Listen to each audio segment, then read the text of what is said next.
Women Taking the Lead, episode 93. Adulthood has its privileges. And I think chief among those privileges is being able to say no to the things you don't want to do and yes to the things that you do.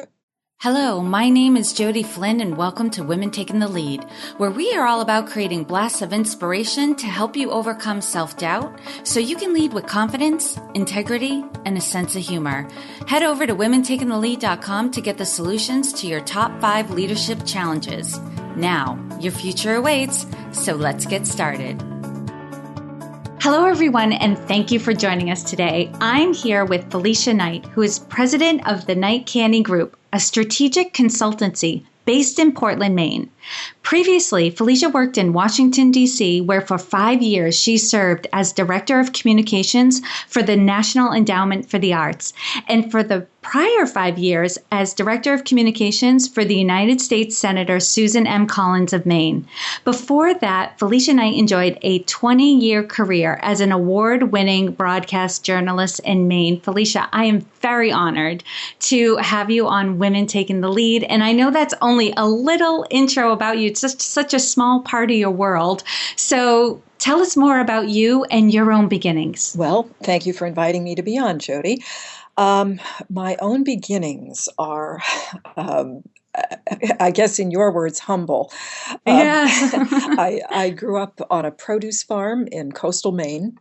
My dad was a retired 30-year Navy veteran, and my mom, for the most part, stayed at home. She did have various jobs over the years. At different times, she worked as a secretary in a hardware store, a hostess in a local restaurant.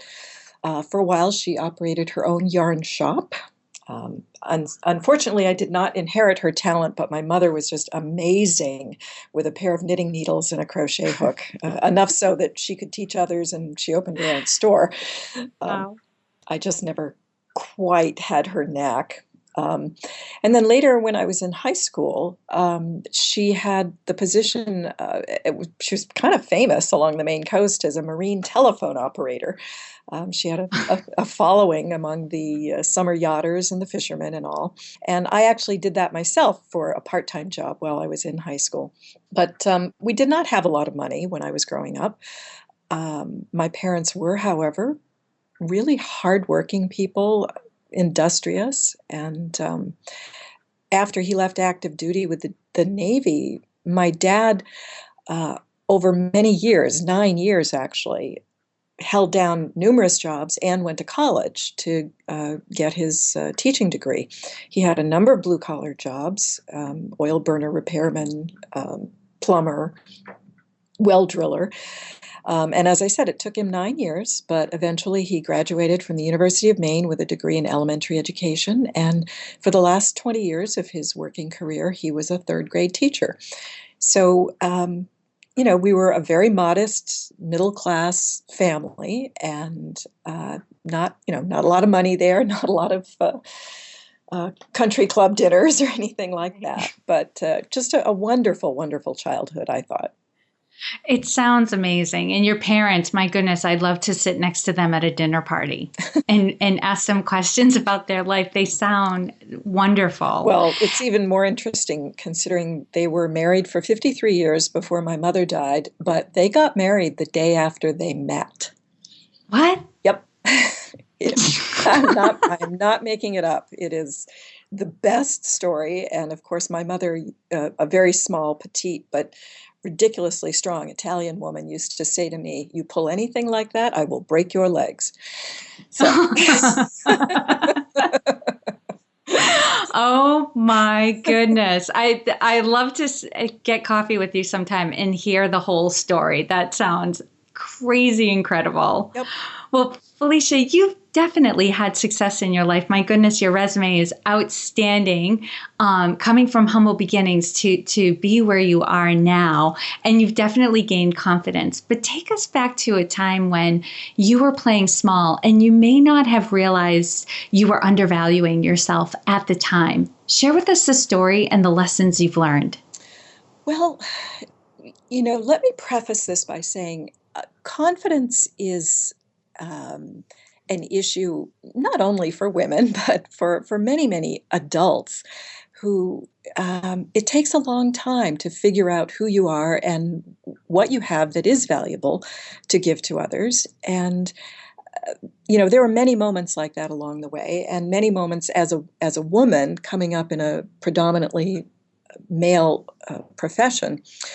And I will also say that it was actually men who gave me most of my big early breaks. But that's not to say that there weren't still difficulties being a woman in a male-dominated industry. I started in broadcasting in the 1970s, and that was really the purview of men back then.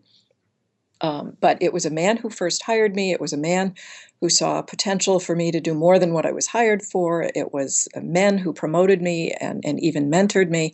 But that said, I remember once finding out that a new guy who had been hired was earning a lot more money than I was. And we were doing the same job, yet I'd been there for 2 years, and he was just hired. And I found this out, and I made a beeline for my supervisor to ask, why are you paying him so much more than you're paying me? And this was probably around 1980. And my supervisor said, well, he has a family to support and you don't. Oh. Now, I was very young at the time, and I was living paycheck to paycheck, and I was not thinking in terms of career or making inroads or paving the way for anyone. I was just thinking in terms of a job. But I remember thinking, that just doesn't seem fair. But I will also say it never occurred to me to make an issue of it and to take it any further than that. I had mustered all my courage to ask the question, and I figured, okay, asked and answered. Now, I guess that's a good example of undervaluing myself, but Right. Many years later, I very publicly raised the issue of fairness regarding how a supervisor was treating his entire staff, not just the women on the staff. It didn't really have anything to do with gender equality. He was just a poor manager, and he treated people poorly, and he lied to people, and he played them one against the other. But I did expose his behavior to his boss, and an investigation was conducted, and ultimately he was fired. I got to say, that was a terrifying, draining, and exhausting experience that I didn't enter into lightly. And maybe if I'd known everything that was involved, I might not have done it. But I am glad I did, and I think that maybe a lesson in that is to kind of trust your gut. And if something feels wrong, it probably is wrong. And I say that, though, knowing that it can still be a very difficult thing to do because no one knows the future. Right. Right. It can be really hard to speak up when you're not really sure. Right. And you can easily think way down the road for all the ramifications, which is sometimes a very good thing, especially in business. You don't want to fly off the handle, and you don't want to say things you'll regret, and you don't want to burn bridges. But there is a way to consider all of the facts and assess the rightness and wrongness of a situation and decide whether or not to go forward. And if that has to do with your own personal value, great, or the value of others, or however you want to look at it. If you feel that action needs to be taken, then maybe action does need to be taken. Mm-hmm. And what I found is, if a situation is making you really unhappy, Mm-hmm. right? And people know, when you start questioning them, and you say, well, speak up about it, say something about it, and they're like, there's nothing I can do. But Right. You can see it in their face. They're so unhappy. Mm-hmm. Normally, those are the situations where they should be speaking up or saying something. Yes, and every situation is different, and Mm-hmm. People know their own situation best. And someone who, for instance, may be living paycheck to paycheck understands that if I push too many buttons, I could lose this job, and I don't have one to go to, so I need to consider my options. But at the same time, sometimes you can be so deeply buried in a situation that you really can't see all the different pros and cons and angles. And if you can't speak to the person who's making you miserable, maybe you can speak to someone else and get advice and help. And having the confidence to step outside of your own fears can be a good first step. That's great advice, Felicia, too. I'm really glad you said that, because it may not be that you're the crusader who's going to change everything, but what can you do? What can you say, and who can you say it to make you, at least get back some of your power in the situation? Right. And you might not be the one leading the charge, but you might be able to get a ball rolling. Exactly. That's huge. All right, Felicia, now share with us a time in your journey when you had a wake-up call. Take us back to that moment and share with us the steps you took that led to your success. I heard you giggle, so I'm really looking forward to this. Well, first of all, you have to understand how much I don't like to wake up. Not a morning person? I do every morning at 5:30. And most mornings haul myself to the gym, and I don't like it. I keep waiting for that moment where I'm going to like it, but I don't. But to answer your question more directly, I don't know that I've had a single moment of waking up. But I will say that sometime in my early 40s, and I know this is going to sound funny to anyone who hasn't reached that point yet. And if you're a young adult, you truly may not have reached this point yet. But it was sometime in my early 40s, I realized I am a bona fide adult. And adulthood has its privileges. Uh-huh. And I think chief among those privileges is being able to say no to the things you don't want to do and yes to the things that you do. Now, this is an oversimplification. It's, for instance, if the boss says, I need you to do this, you're not necessarily going to stand up and say no. You're not going to go all I would prefer not to on him. It's the Herman Melville story. Bartleby the Scrivener, right? I would prefer not to. But you want at some point to be able to say, no, I don't want to work here anymore. Yes, I want to make a career change. No, I don't want to put up with bad behavior. Yes, I do want to do what makes me happy. And you want to finally reach that point in your life that you've been expecting all your life, which is that point when you get to make the decisions. Right. And it kind of maybe goes back to trusting your gut, the lesson from undervaluing yourself. But you also have to understand that once you reach that point and realize that I can make decisions, then you are concerned with the responsibility of those decisions. And it doesn't get a whole lot easier because you're making the decisions, but you're in more control. You can't blame anybody else. You can't say, oh, the teacher said we had to do this, or, oh, my boss whom I hate made me do this. You're making the decisions and you're in control. And taking control is often a little apprehensive, a little scary, but it's also liberating. My mind is going in so many different directions right now. And I'm so glad you brought this up for a couple of different reasons. During my workout this morning, I had that thought, I'm in my early 40s. And yes, I was thinking of putting some quotes on my wall and changing some of the language to have woman in it. And not just because, for gender reasons and women's empowerment and all that's important too, but to remind myself I am a woman because I realize I am, but there are moments where I don't kid you, Felicia, where I realized I was relating to myself like a little girl in a moment, and I didn't realize the power I had to say no in a situation or to speak up for myself in a situation. I was just going along with what the quote unquote experts or authorities were saying and just kind of riding that tide of, oh, well, you just tell me what to do and I'll do it. And And I also started giggling because you reminded me of when I was interviewing my niece, Vanessa, for the episode that came out right before the new year. She's 5. And the theme of her interview was, I want to grow up so I can do what I want to do. And it's so funny how, like, for her at 5 years old, she's so clear about the adult. She hasn't quite caught on to the responsibility part of it yet. That will come. But that is so important to realize, like, as long as you can face the consequences of your yes and your no, by all means, go ahead and say it, because you're an adult now and you can. Right, right. And you have this life of anticipation for that moment when you're able to take control of your life. And then careful what you wish for.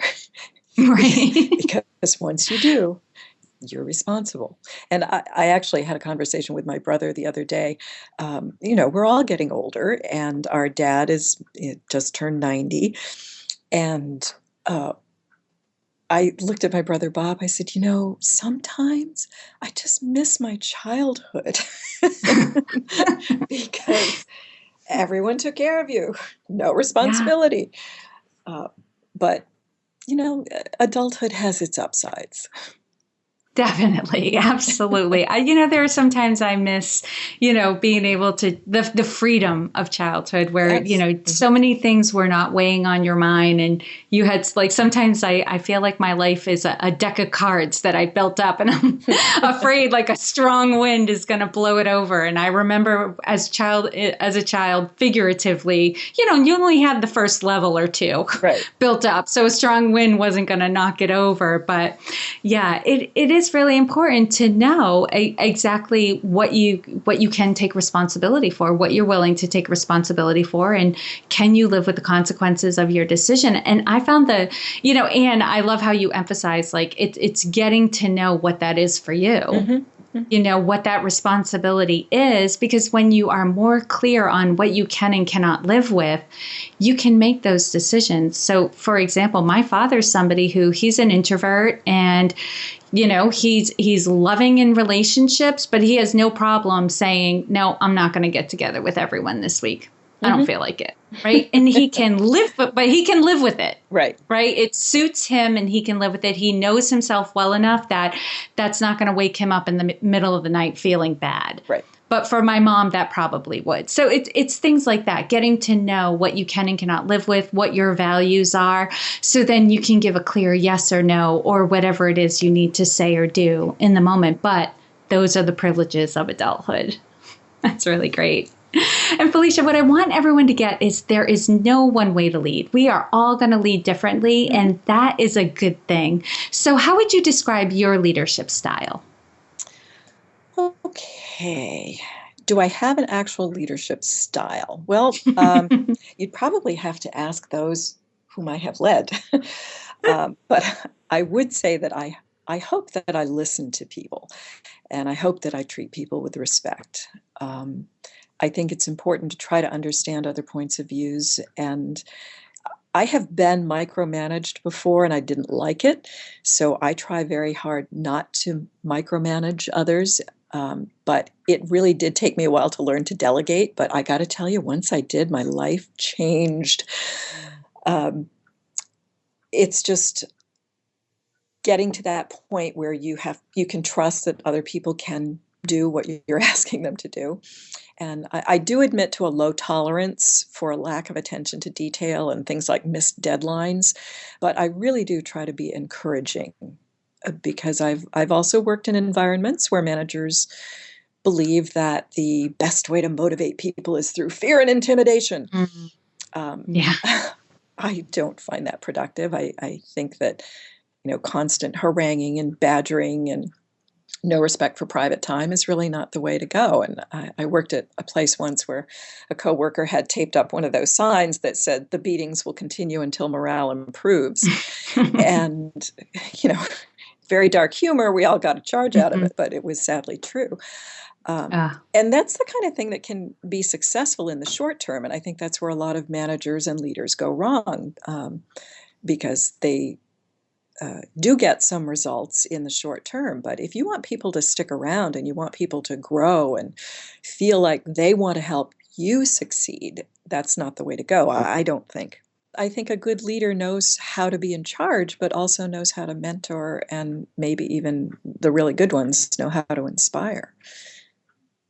Yes. And for me, that's the ultimate top level of leadership, when you're so in tune with other people that you inspire them to a greater vision. And it's so funny what you're saying, because I think personally, as someone who coaches people around leadership, I think some of the greatest or most impactful guidance we get around who we want to be as a leader or boss is by our bad experiences.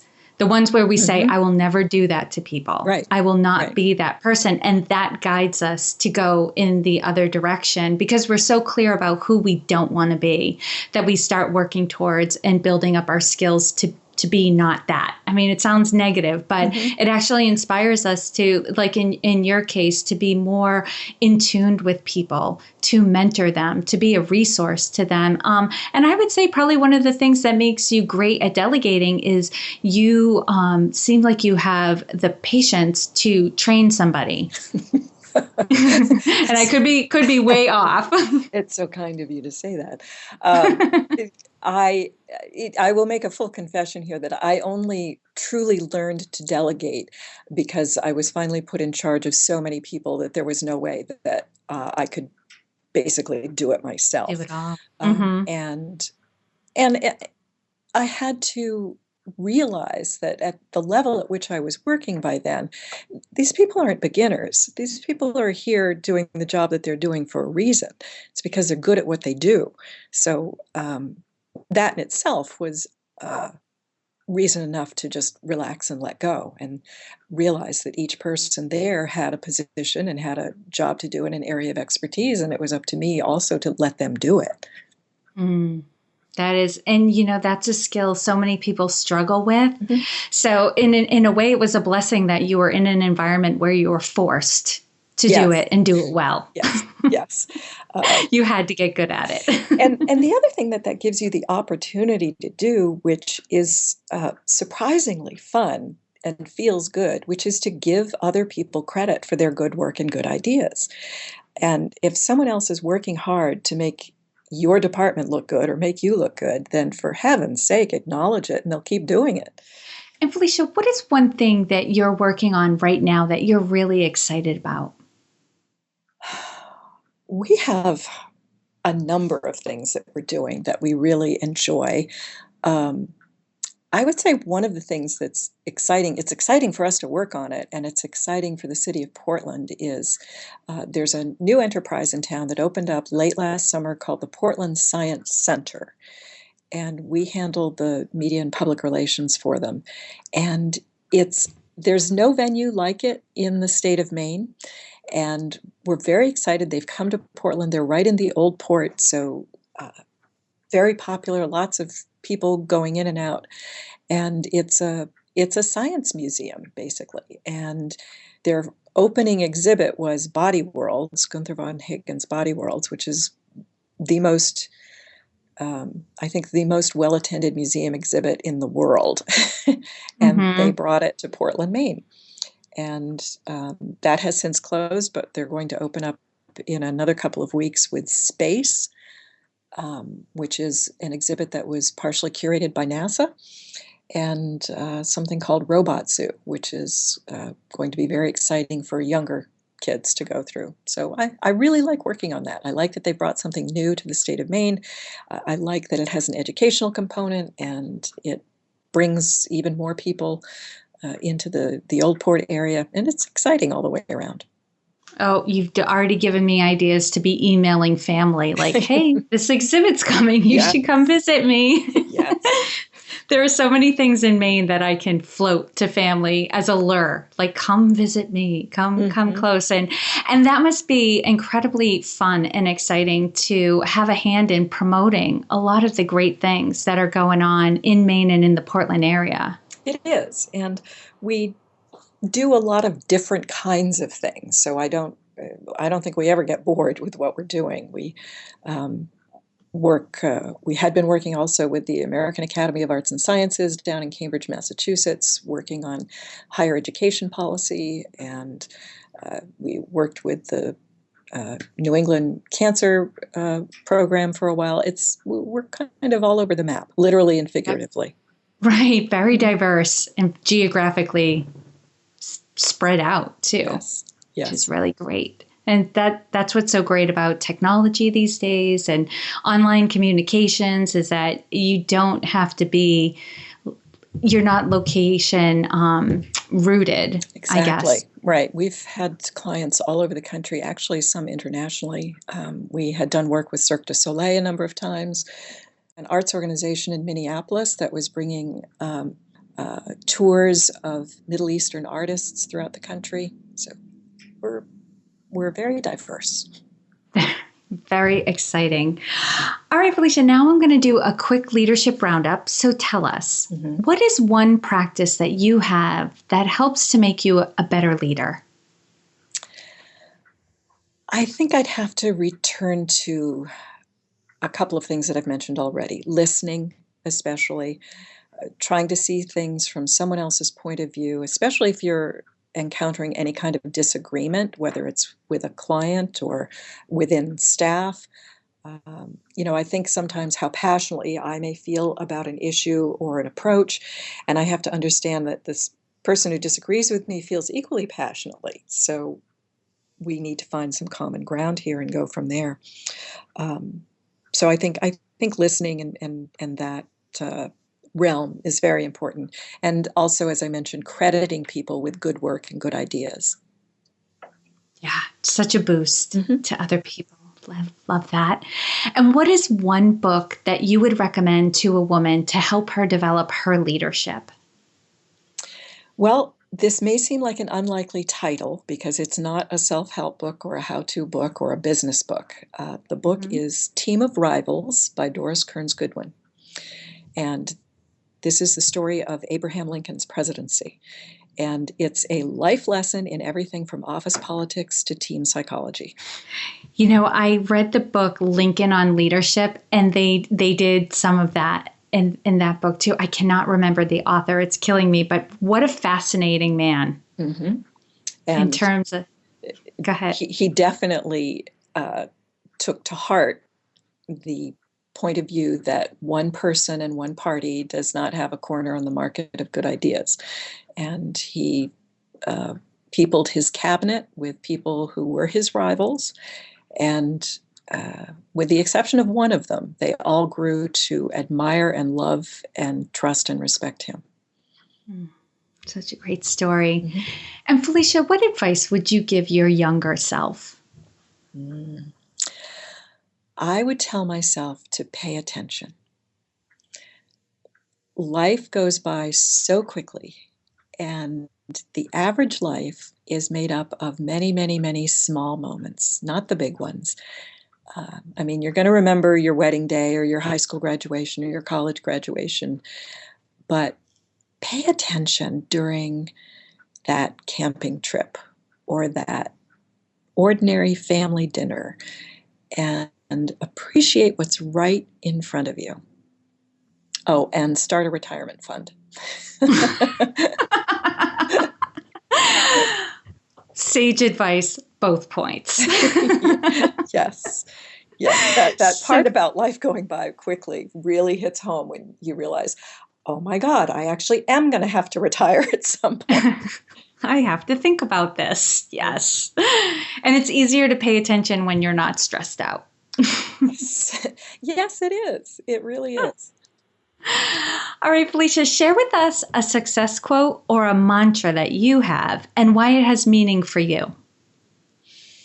Well, it's sort of two things that I really try to keep in mind. One, I do try to keep in mind. The other just comes naturally to me. And the first one is treat others the way you want to be treated. And there are times when that flies right out the window and it really never works in your favor to bully someone or harangue them or be mean or be spiteful, even though you're so tempted and it would feel so good at the moment. And the other one is never lose your sense of humor. And I can't tell you how important that is in getting through life. When my husband met the rest of my family, he said, I feel like I just walked into a sitcom because that's just the way we roll. Even in the darkest moments, and I'm not saying to be irreverent or to dismiss the seriousness of any situation, but if you don't have your sense of humor, it's going to be a long, awful life. So I would say that those two are really important. And I remember early on in my adult life, in my working life, I'm talking about how to treat other people. I so wanted to be perceived as strong and confident. And I think that I really confused being strong and confident with being almost intransigent and impossibly demanding. And I remember in my very first management position, and I was relatively young, my boss took me aside, and he was really one of my wonderful male mentors, actually. And he said to me you hold people to an impossibly high standard. And I remember, I don't know what precipitated it. I'm sure he heard me mouth off to somebody or snap at somebody, and he called me in his office, and he said that, he said that to me, and I said to him, well, I expect people to do their jobs. Is that so terrible? And he explained that, no, that was fine, but I really had to understand that most of the people I was supervising there were entry-level people. And he said, they're still green, they're still learning, and it's really up to you to help them learn.